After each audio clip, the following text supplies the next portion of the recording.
I already got the panels off. So today we're just replacing the panels, front end. Put the new headlights on. What new headlights? The new headlights right there. Oh yeah. Those determined. Yeah. Alright, so we're replacing the front end on my brother's car. I don't know if you guys remembered. These fenders were all messed up from like having wide tires and running at the track and whatnot. This side's just a little bit messed up, not too crazy. But the main one was like the bumpers had the fog light cutouts, which wasn't crazy.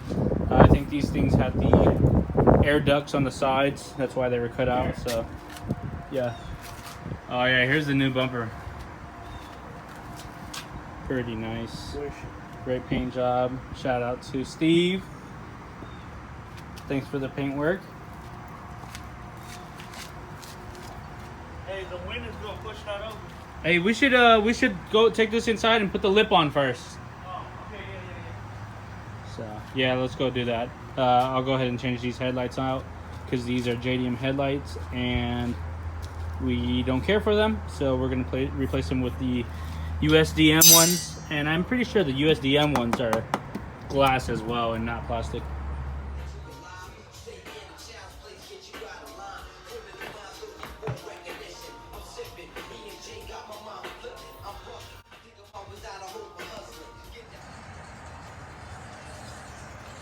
I don't know. I feel like he's getting the better deal. I do. I'd be more happy with like 1200.